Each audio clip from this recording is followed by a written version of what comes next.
How did MJ Demarco, from author of The Millionaire Fastlane, actually get rich?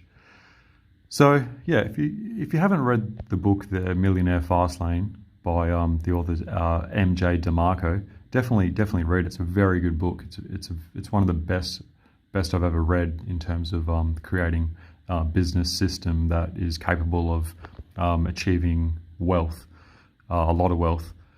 So basically, how did he actually get rich at a young age? So in his book, he describes how to make a fast lane business which is capable of making a lot of money.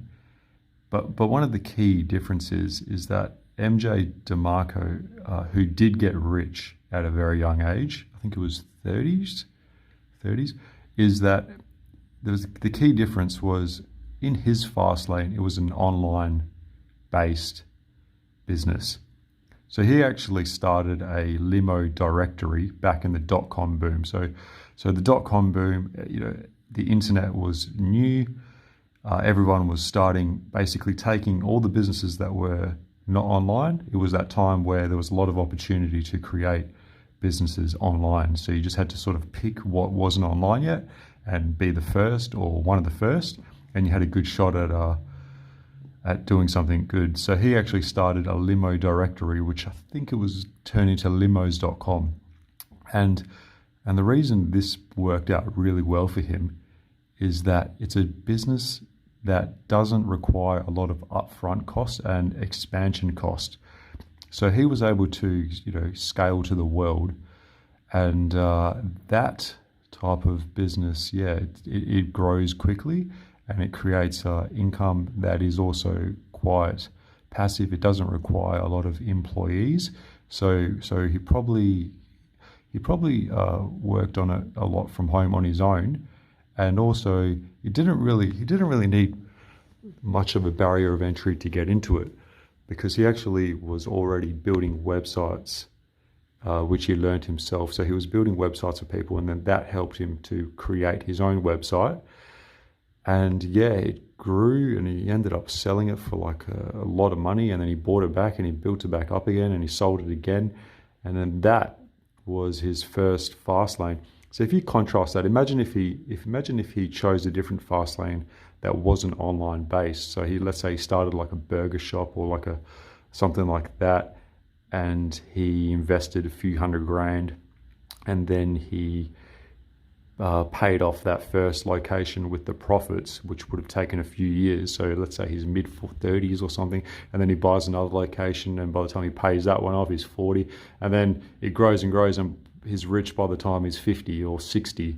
And then it's not really a fast lane, is it? So what he did was the right thing. Was the key difference is when you look at MJ DeMarco's story, the key difference is he started that online based business. And if you don't, even if you start a fast lane business, it might take a long time for you to actually get rich off that, because you have to invest a lot of money up front and also a lot of money to expand the business. So like the burger shop example, you need to have employees as well. You need to buy new equipment, locations. If you start a manufacturing business, it's the same thing. You need new equipment.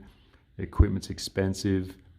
You got to pay that off, and then or you're leasing it, but there's still a cost burden, and it's all just simple maths really when you think about it. So the more money you have to put up front or invest to keep the business expanding, you need to pay that back with the money that's coming in. And with online-based businesses, there's not a whole lot of money investment needed to expand. I mean, it's all online. It's a website. Let's say you have a subscription-based software company. You're selling software all over the globe, or like a web hosting business. You're expanding into different countries. There's no infrastructure, and you might just have a few staff in a small office, or even just outsource all your staff. You don't actually have any permanent employees. So that is the reason MJ DeMarco got rich at a young age. And if you actually look at his history after that, he wrote the book, so that the books were his next fast lane business. And I don't think he actually started any other fast lane businesses after that limos.com one. Basically, the books was where it was at. I don't know if he tried to or if he couldn't, but yeah, it was that limos.com was the key. And yeah, I just wanted to bring that to light so everyone has a better understanding and perspective of the power of online-based business. Thank you.